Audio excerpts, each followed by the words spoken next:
Our next speaker is Dr. Beth Meyers. She is an independent research consultant and education advocate. She has spent 30 years in education, 20 of which were as a public school teacher and an in-service developer and facilitator. She worked as a consultant in the development of a new private school in Louisiana, where she lived until 2019. She served 2 years as its superintendent and currently sits on its board of directors. She has traveled to Japan to study its education system. She has worked as a research intern in the U.S. Department of Education. She is also a contributing author of presentations covering issues such as teacher attrition, education information management, school board management, education policy, and political culture. Dr. Meyers received her doctorate from Southeastern Louisiana University, where she was awarded the Outstanding Dissertation Award for her research on the effects of political culture on education policy. She has worked with numerous legislators on education issues and helped draft a data transparency bill that was signed into Louisiana law in 2014. She is a strong advocate of classical education and parental rights. Please welcome Dr. Beth Meyers.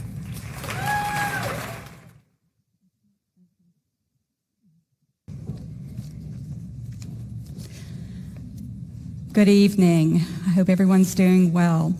Dr. Morrell is someone whose work I greatly respect, and if you want to know more about critical theory, he would be someone that I would recommend that you look at, including also Ian Rowe out of American Enterprise Institute. Both of them have been doing work on critical race theory, and I love what he says right here. This is the right way to think, or else it's not education. So, okay. Basically, how did I end up standing up here, which I never thought I'd be? Most of the time I spent in the classroom. I was in the classroom for 20 years. And one of the things that happened in my 20 years was that things started coming down into my classroom. And if you're a teacher, you know exactly what I'm talking about. Things started coming down into my classroom, and I didn't understand where it was coming from. However, because I am a student of history, particularly Soviet history, which caught my attention at a fairly young age, and so much so that when I went to college, I took Russian language while my other friends were taking Spanish and French. I just found that a fascinating language.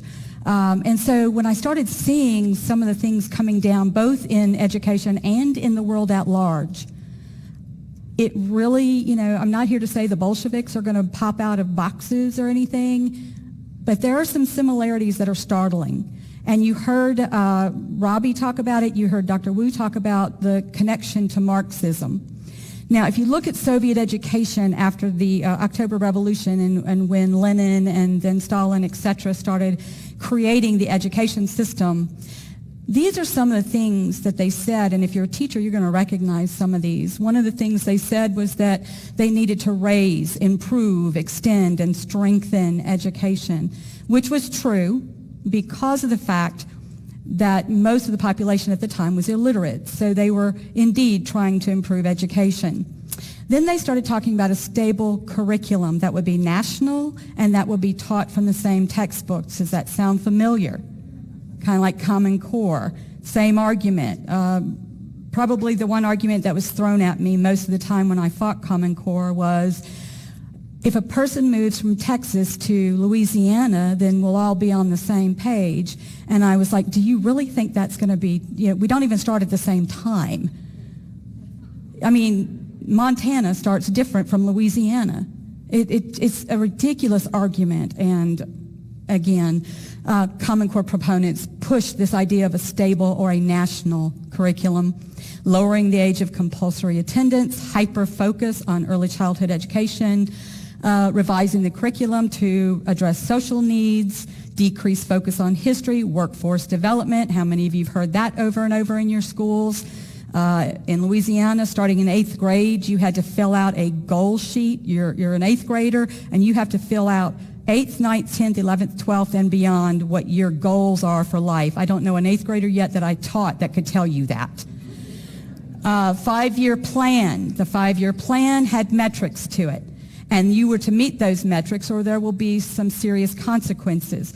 I heard this a lot, and I've heard it a lot in states like Tennessee before I moved here, where you have teachers being evaluated on a test that they can't see.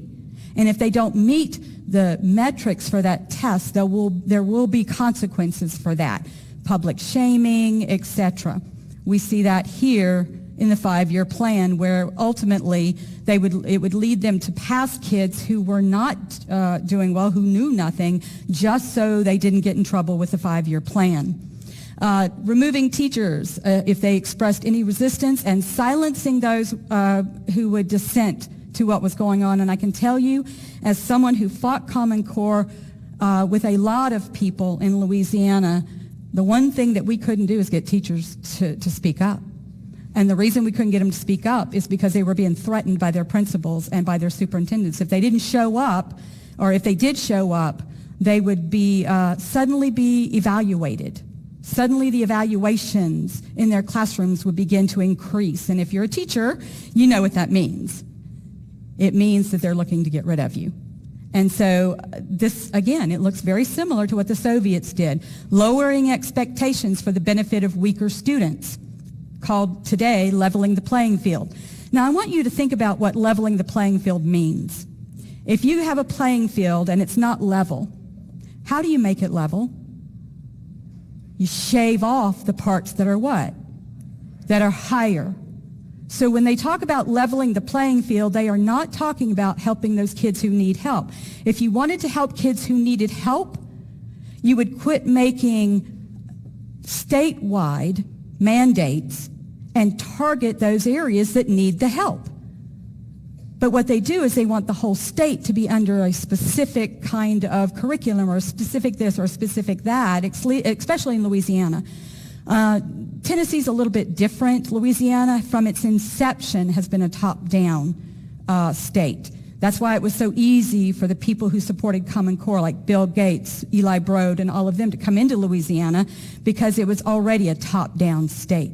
Districts took their marching orders from the State Department of Education. Oh, they said they had local control, but in reality they did not. And ultimately the Soviets, the way in which they created their classrooms and their education system, there was a significant lack of respect for teachers and the teaching profession. And I know that she spoke that I went over to Japan. I was one of 50 people who were selected among the nation to go for a 2-week educational study, if you will, where I was allowed to go to elementary schools and middle schools and high schools. I even got to go to Toyota High School.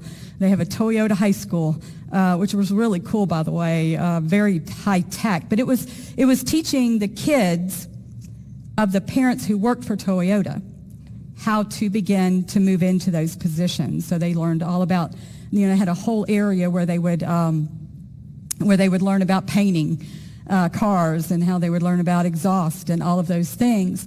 And so as I was there, I was walking through an area, and a lady came up and asked my interpreter. She said, "Who is she?" Because I'm one of those kids y'all have in the classroom who wanders.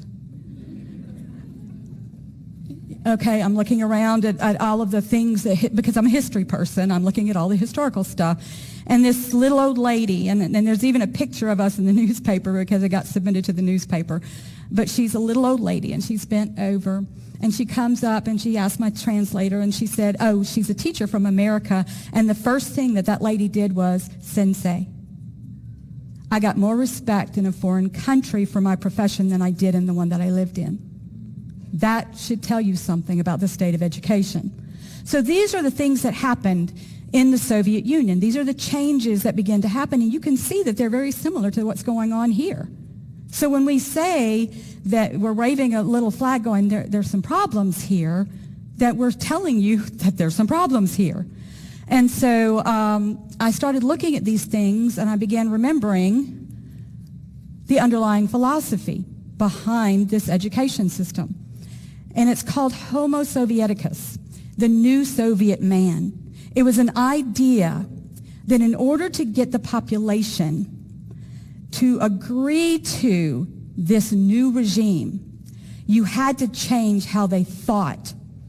And the way to do that was through education. So they began to change their education system to focus on psychological and didactical approaches. Didactical meaning that the lessons come, educational lessons came with a moral lesson, that they were teaching them something. And then they started talking about whether they had correct mental phenomenon. Did they think right? And then this idea that they must be removed from their family, from the influence of their family. They need to remove them. They need to nationalize them. And one of the things that I hear often, especially from people like Mark Tucker, is that we need a national education system. You will hear that a lot. We need a national. Think about what would happen if they nationalized it. How far away would it be from you? All the decision making. And then they talked about the human relations, and I need you to really hone in on this bottom one, because this is going to be what you're going to see through the rest of this presentation. When they talk about social revolution, and please understand something, this is not hyperbole. If you look at what they say, they tell you they want a social revolution. And so what is it that makes up our social fabric is these four things: family, religion, historical memory, and language, and they become targets.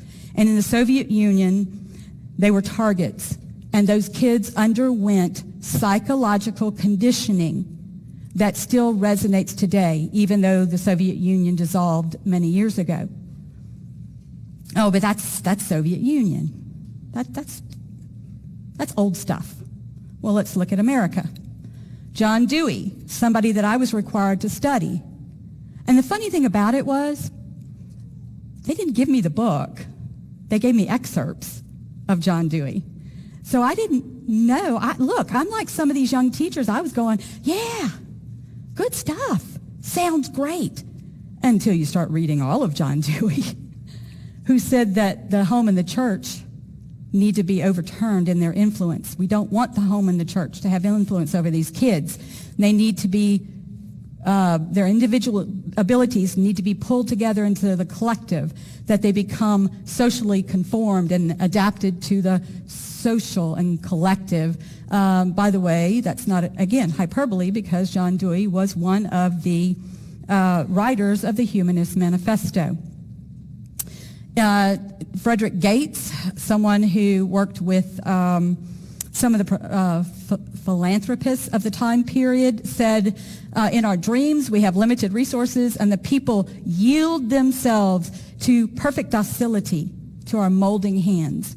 If you go look at Russian history, one of the things that one of the education people said was that children were like wax in their hands. Do you see the similarities there?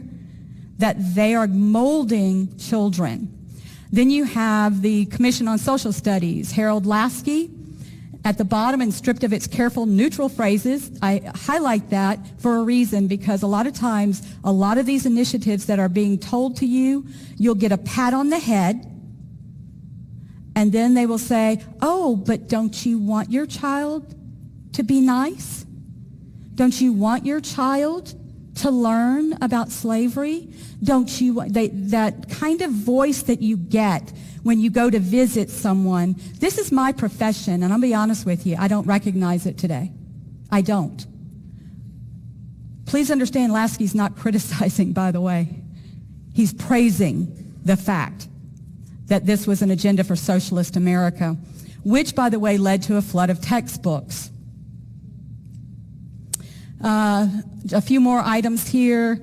These are people who, again, this is all in America. This is not the Soviet Union. These are people, Harvard University, Dr. Chester here, that we need to use education to reorganize the thoughts, attitudes, and feelings of children. You've got the whole child philosophy from the 1950s, which is raising its head again in Tennessee, that we're going to focus on fixed beliefs, changing fixed beliefs.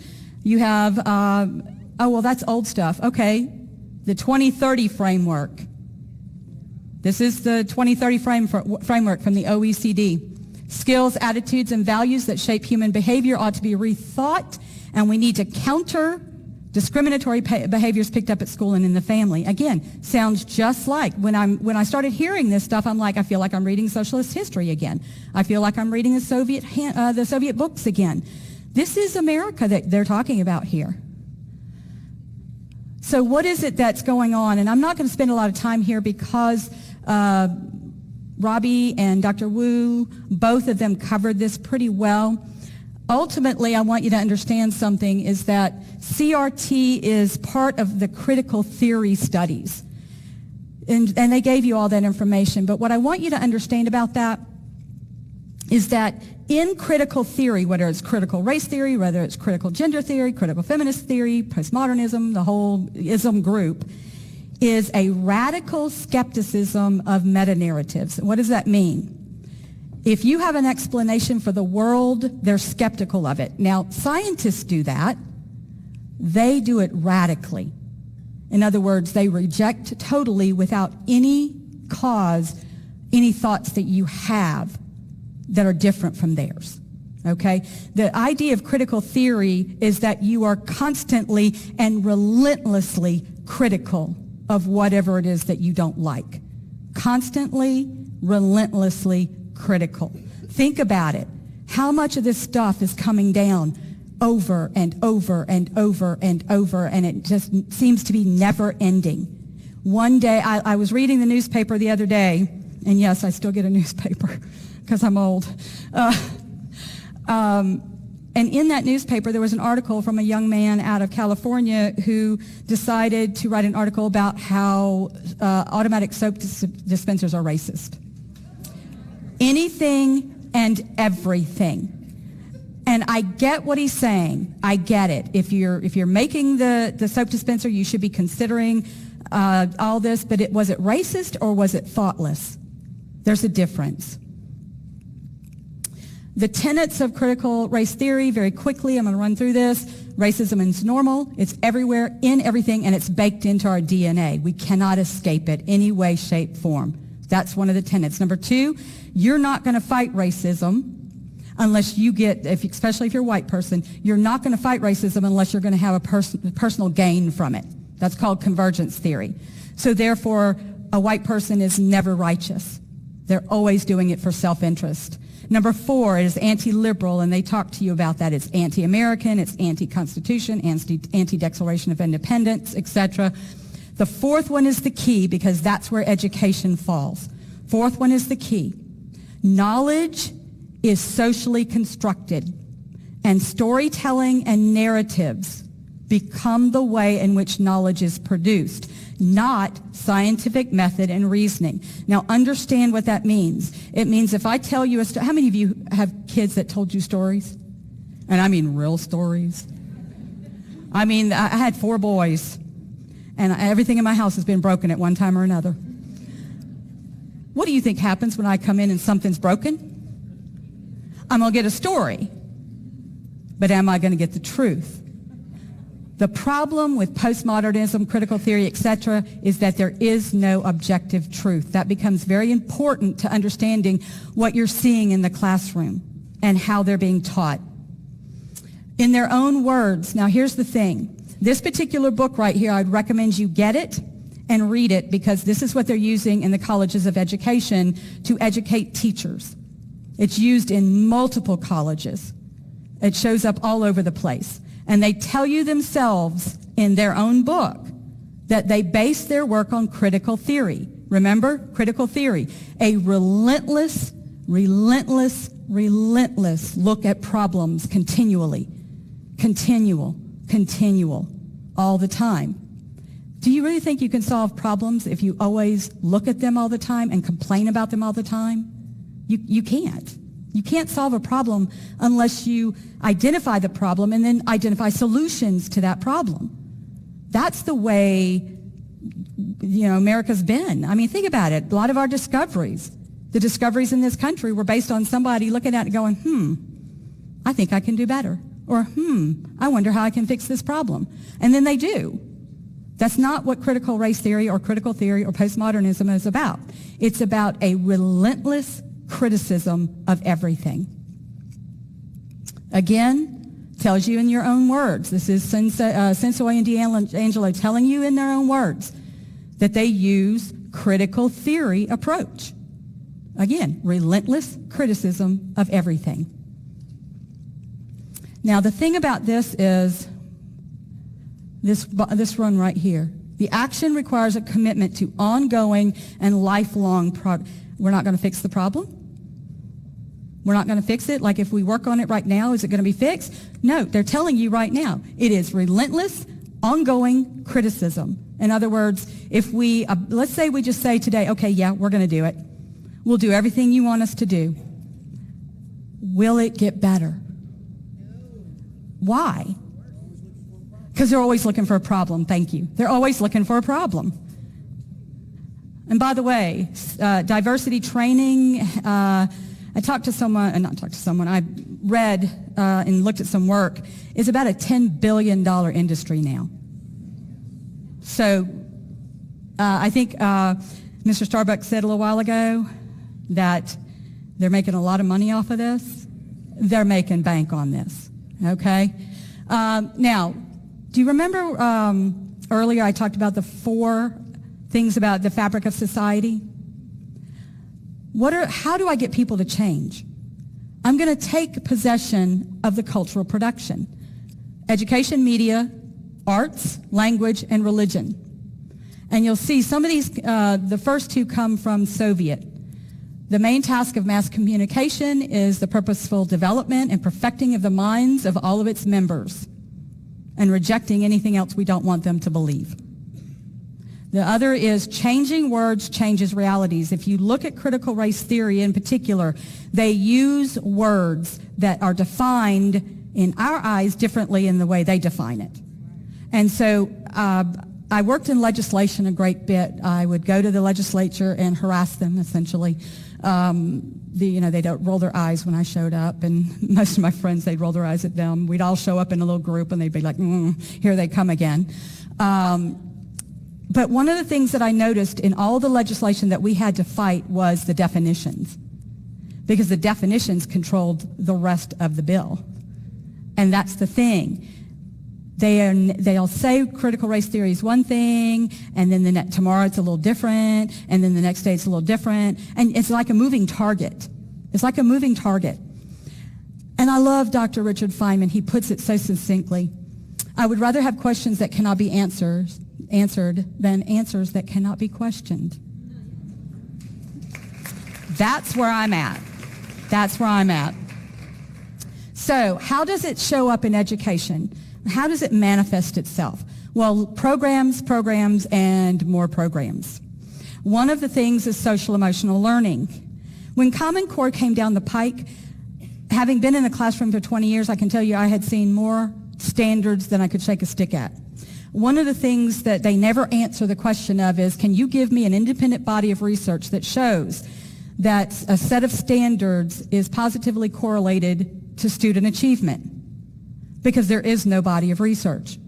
They really just can't. It's like a moving target with these standards. Standards in and of themselves don't increase student achievement. They just don't.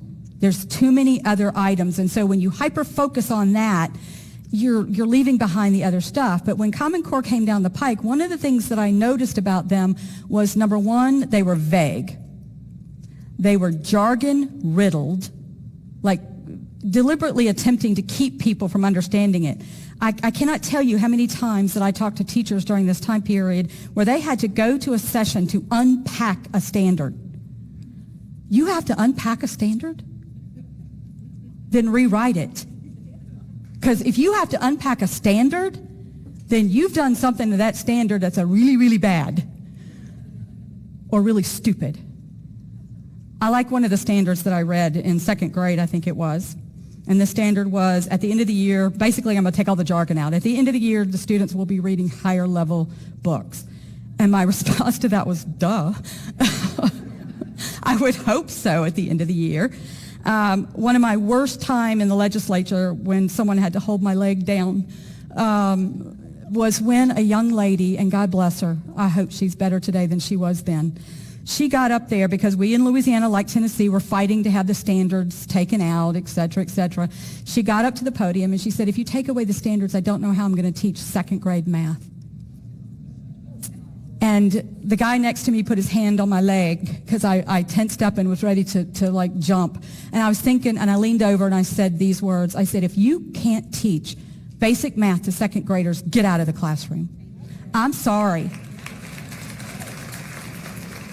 If you need a set of standards to do your job as a teacher, then we need to look at how you're educated. We need to look at how teachers are educated. And look, I am not condemning teachers. I was one. I am still one. But we need to get real about this. And so what is it? We have social emotional learning, Common Core stripped out content. That was what my concern was about. It stripped out traditional content, and you had these lists of these vague things showing up. And so what ended up happening was with that stripped out, you end up with a doorway for all of this stuff to move in. And then you have data, and you have all these other safe school initiatives. We can talk about that forever, what happened in Parkland in Florida. I can talk to you all day about that. But what I want to do is I want to look at, number one, here's some language. And I'm going to have to kind of fly through this because I'm running out of time. But these are some of the things that you'll hear. Equity, which is different from equality. Make them, when they say equity, make them define it. Social justice, diversity and inclusion, culturally responsive teaching and learning. Go to your State Department of Education's website, type that word in and see what comes up. Social emotional learning, that is a big key. It changes education from knowledge-based to psychological-based. Notice here the head of CASEL, which is the head of the guru of social emotional learning, says that social emotional learning is a lever for equity and social justice. They're telling you. Before they told you, no, it's just to help little Johnny be a little better little boy. Now they're telling you the reality about why they did it. Think about the Soviets. What were they doing? They were trying to change mindsets. How many of you have heard that word before? Growth mindset in the classroom. The next generation science standards, if you'll notice, equity as an expression of social justice. So your science standards, if you'll look at the top one, says that science is fundamentally a social enterprise. I agree that to an extent, but I would rather the doctor know what he's doing, okay? I don't want him to socially construct my appendix, okay? So how does it, I'm going to go ahead and go through here because you get the point. Literature and language is the key. They bring a lot of this through the English language arts. So what I want to do is show you, we got feelings. This is first grade. This is the Wit and Wisdom curriculum, which a mother in Louisiana asked me to look at. These are some of the images that they'll see in first grade, or it could be kindergarten. I think it's first grade. This is third grade, where a little mouse is contemplating what it's like to drown. Will it take long? Will it feel awful? Will his soul go to heaven? Will there be other mice there? Or a story about how a pet died. I think it was a cat that died. So we're going to look at our emotions. What are they? They're sad, they're heartbroken, they're angry, upset, frustrated, annoyed, resentful. Do you notice a pattern? Okay, do you notice a pattern? And even in the teacher's manual in 5th grade, they say after an emotionally charged first module, we're going to let up on you. This is a book in, I think, 3rd grade, again from Wit and Wisdom. And in this particular book, I'm going to show you what an anchor text is as quickly as I can. An anchor text is the one text that all of the assignments rotate around. The problem with taking your child out of a particular book means that they're going to lose like 15 lessons because all of these lessons are connected to that one book. So you have this idea of an anchor text, and then all of the lessons wrap around it. In this particular test, it's about Galileo. Oh, good. Let's talk about Galileo's discovery. Well, okay, maybe. Or maybe we'll talk about how Galileo was afraid. He knew that people suffered terrible torture and punishment for not following tradition, and it could happen to him. And you see the picture of him with the church leadership surrounding him. So what happens? Well, we have a lesson on tradition in which we talk about how he's afraid. And then we do another lesson, and he's put on trial and imprisoned in his house. And another lesson, he's punished. He's in his house punished. Another lesson, he's punished. Another lesson, he's punished by the church. Church was wrong. Stars went out of his eyes. Why? Now they have to write why he was so upset. And over here, the answer. He was tried by the Pope, and the stars left his eyes. In a grammar exercise, by the way. And then at the end, the teacher's note says, in the middle, the references to the church are neutral. They do not reflect a devotion, celebratory, doctrinal acceptance of the church, nor do they reflect a critique of the modern church or religious beliefs. Now, ask yourself this question. After these multiple assignments, what do they know about Galileo? Do you see? Now, let me just back up a minute. They do talk about Galileo's, in other books and in other assignments. I'll give them that. But why this and in this manner? What is, again, as a teacher, I would have in my lesson plans the rationale, and I would have my objectives. What did I want the students to know at the end of this? What do they want them to know at the end of this? I'll leave that up to you to figure that out. And so here, I'm just, again, very quickly, you've got American Indians helped the prairie, settlers hurt the prairie. American Indians took care of the grass, the settlers made problems with the buffalo. Do you see the comparison here? Same thing, over and over and over, lesson after lesson. Indians good, settlers bad. And I could go through multiple of these. You've already seen this one.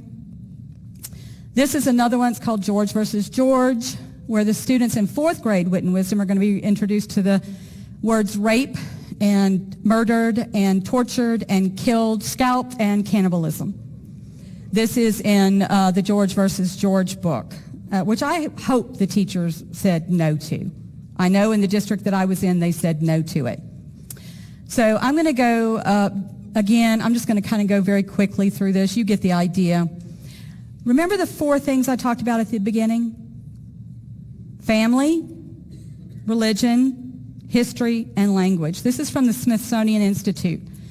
And it's considered white culture to think of independence and individualism. It's white culture to have a family structure a certain way. Emphasis on scientific method is white culture. History, Protestantism, religion. Do you see the social fabric concepts? And that's the same concepts that the Soviet Union went after to change the mindsets of their children. Thank you.